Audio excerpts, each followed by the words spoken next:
Well, if you're going to throw a party, you might as well invite everybody.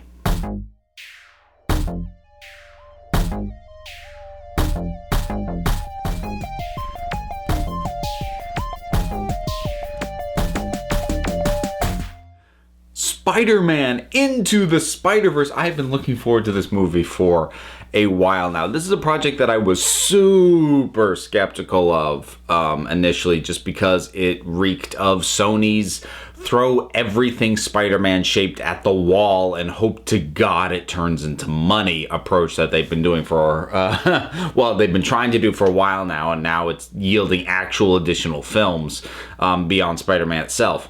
So, like, that, initially I was way nervous about this thing. I saw the first trailer, I was like, that looks a little odd. Then I saw the second trailer, I'm like, okay, I'm genuinely intrigued by this. And it's really good.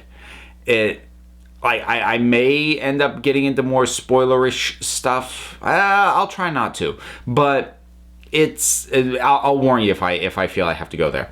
So, this is...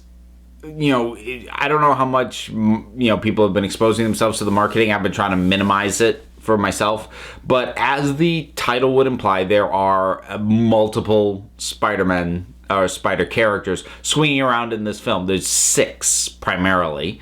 And despite this overabundance of heroes, all with the same gimmick, the film never loses sight of Miles Morales as the main character, as the heart of the film, as his journey and what he's going through, and, trying to get a grip on what's going on to him being the central thrust of the film. It never loses sight of that, which is really, really important, because it could have happened very, very easily.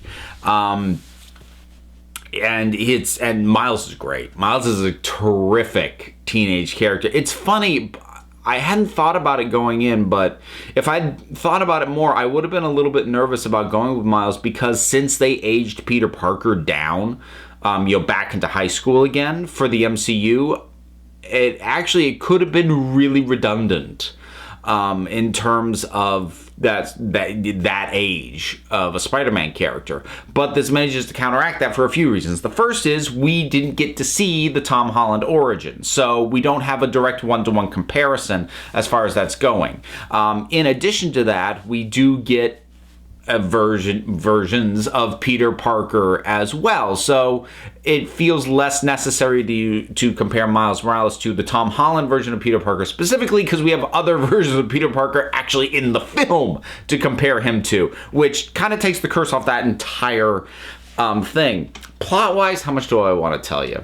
I mean, look, it looks amazing. The action's really cool. The performances are great. I love the music. And, this is music that in isolation is not really my bag, but it's super well utilized, and it's just fits the vibe of everything going on. That's all great stuff. It feels a lot faster than 2 hours. Stick around to the end, especially if you are a long-running Spider-Man fan. Stay through the credits. But as far as plot goes, so we get we start basically in, if you know the Marvel Comics at all, in the Ultimate Universe. It is very much that version we're dealing with. So there is a Spider-Man. Peter Parker is currently and already Spider-Man. And, he's doing his thing. He's in his 20s, so he's dealing with the big monstrous version of Green Goblin and stuff like that. There are various signifiers to make it very clear that if you know your comics, that this is the Ultimate Universe, which is where Miles Morales originates from. I don't know how. I know he's in main continuity Marvel now because they got rid of the Ultimate Universe. I don't know how they accounted for that, how they integrated him, but this is very much sort of taking that original version. Miles does get bitten by a radioactive spider. If that sounds like an insane coincidence, it kind of is, but it also connects to enough things that I'm like, okay, yeah, cool. And it's not even a ton of attention drawn to it. It's just you can connect the dots yourself and go, oh yeah. And he starts getting spider-ish powers, and not the same ones. I mean, some of the same ones, but not all the same ones that Peter Parker classically has. He gets a couple of new ones, and obviously he's way less experienced in what the heck it is he is doing. Villain-wise, we've actually got quite a few villains on hand, and I don't want to kind of spoil some of the ones that we get. Not that it's like a huge surprise necessarily, but like I don't want to ruin Easter eggs for people, because it's fun to spot these folks. And I went with Liz, and she would lean over to me and go, "Who's that?" And it felt good to be like, "Oh, well, that's this," and just know. That felt nice. But Kingpin is financing a bit of mad science with a super collider and creating access to parallel dimensions, and that's what kicks all of this off, and that's what gives us multiple spider people. The only ones I'm going to draw attention to before I get into more spoilerish stuff are the ones that I noticed in like even the first full trailer, which is the somewhat older, in his 30s version of Peter Parker, who is the Peter Parker who's he's not in a good place for various reasons, and he's still very much Spider-Man. He's not like, "No, I gave it up." It's none of that nonsense, but it's like, dude is not at his A game right now. And then, of course, also Spider-Gwen. It's Spider-Woman officially, but like fans know her as Spider-Gwen, and that was really cool. She's really well done. They're already talking either spin-off for her or main focus on her for the sequel. Whatever happens first, probably both, knowing Sony. But yeah, I can see why. I mean, it's always been a really cool look. She's, and she works really well as a character. And because basically every other Spider character in this knows how to use their skill set, whereas Miles doesn't, it puts Miles simultaneously in a student role, but also in a position where like he's trying to step up, but like he's just not ready. Like it's not even a question of them being judgmental on him. Like even he kind of knows he's not ready, but at the same time he won't just step back. He can't bring himself to do that. And there's a lot of great family dynamics going on. His dad is terrific. And we get his uncle as well. His mom seems to realize there's a lot of focus on his relationship with his dad, who's a cop. And as a result, doesn't care too much for Spider-Man because, Spider-Man is a vigilante. So, cops are going to have, at best, complicated feelings about somebody like that. And it's just, it just looks phenomenal. And if you haven't seen it, go see it. If you plan to see it, don't watch the rest of this review until after you've seen it, because I'm going to start getting into spoilers, because, I kind of need to do that. So here we go. All right, so the other Spider characters that we've got in this, we've got Spider-Man Noir, voiced by Nick Cage, which is just fun. We've got Spider-Ham, Peter Porker. Yeah. That's there. And we've got, I believe it's from the Marvel manga verse that they did, Penny Parker, which is a version I was not familiar with. So this is a young tech genius girl who is like deeply connected to this experimented on spider and utilizes the spider to power like a mech suit. It's a little bit weird, but one of the touches that's really cool is that some of these alternate universe spider people are done in a flat out different animation style. Spider-Ham is very much in the more sort of Looney Tunes-esque 2D. I mean, I don't think he's actually hand-drawn, but he's done very deliberately to evoke hand-drawn much more than the other characters are. Spider-Man Noir is completely in black and white. Like, they draw attention to it and make some jokes out of it. The manga, Penny Parker has the stuttered mouth movements that don't quite match up. And again, much more hand-drawn 2D-esque. look. And so that's all really cool. I want to talk about some of the other villains. You've got some that are just kind of on hand, like Tombstone, which I spotted. I'm like, oh, cool. We got the Prowler, who gets a bit of emphasis. He, like, the way he is shot, he is intimidating as heck. Like, I was impressed how scary they made the Prowler. And it feels justified, too, because generally when you're seeing the Prowler, you're seeing him through the eyes of Miles. And to Miles, this guy is terrifying.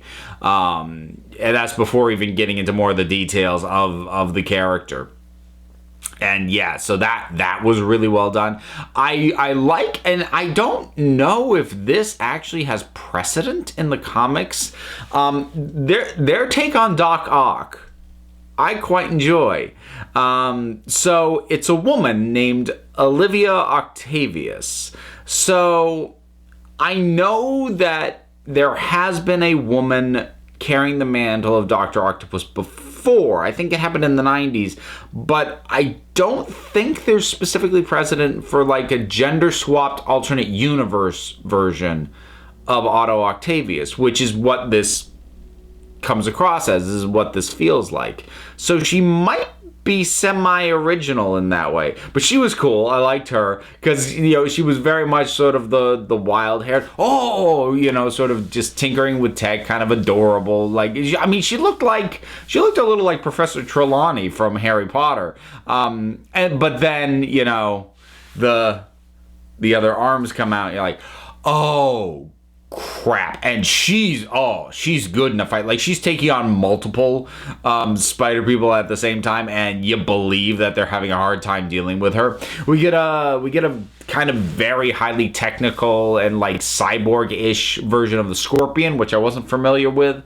So if he's pulled from somewhere, I'm not too sure about that. Like, quite possibly the one and only notable criticism I have of this movie, and it's a nitpick, to the point that, like, I may even have to do a separate nitpick rant on it, but I'm just going to mention it here.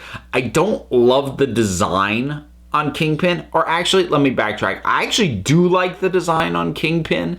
It's a very cool, very stylized, very exaggerated design. The problem is, I don't think it actually fits in this universe, because since he is supposed to be part of Miles's universe, and he's not coming from one of the alternate ones, you know, where they can get away with more exaggerated proportions, he just does not. No one else is built as exaggerated as he is. And it's like a brick wall with a face, and it stands out in a way that, like, kind of breaks the reality a little bit. But he's voiced by Liev Schreiber in a much more of kind of a thug, you know, like a almost like a ground level bruiser worked his way up to the boss kind of voice, which I like. I think that was a kind of a cool take on the guy, and he certainly functions very well as a character. But like, the design did kind of take me out of it from time to time. But that's kind of my one and only complaint, one and only issue. The action sequences are great. Like, the look of this thing is gorgeous. It is stunningly beautiful, and so help me God, if The Incredibles 2 wins the Oscar over this, I don't know what I'm gonna do, but I'm not gonna be happy, because this is not only a vastly superior movie. This thing just looks good. It looks really, really good, like, to the point that apparently Sony's in the process of trying to patent the animation process they did on that, which I have kind of mixed feelings about any sort of entity being able to do that. But I don't know if they'll actually be granted a patent on it. But look, I'm not going to deny it looks stunning. It looks amazing, and it's a really, really good movie. It may not be the last movie I see this year, but it was the last movie I was really excited to see this year, and it did not disappoint. Not even close. And Liz, who is way less familiar with these characters than I am and didn't catch all the Easter eggs, she came with me and she liked it too because she immediately loved Miles. I think Miles is a great hook in, even if you don't know all the minutiae, even if you don't know all the Easter eggs. Miles is a wonderful, endearing character who carries the film terrifically. So those are my thoughts on Spider-Man Into the Spider-Verse. Have you seen it? What did you think about it? Whatever your thoughts are, drop something down in the comments. Let's talk about it. A whole bunch of stuff you can do because there's buttons and links to Patreon and a whole bunch of other things and a PO box, blah, blah, blah, blah, blah, blah, blah. Check them out below if you want to. If you don't, that's okay too, because at the end of the day, folks, you're the council. I just run the meetings. And until next time, this council is adjourned.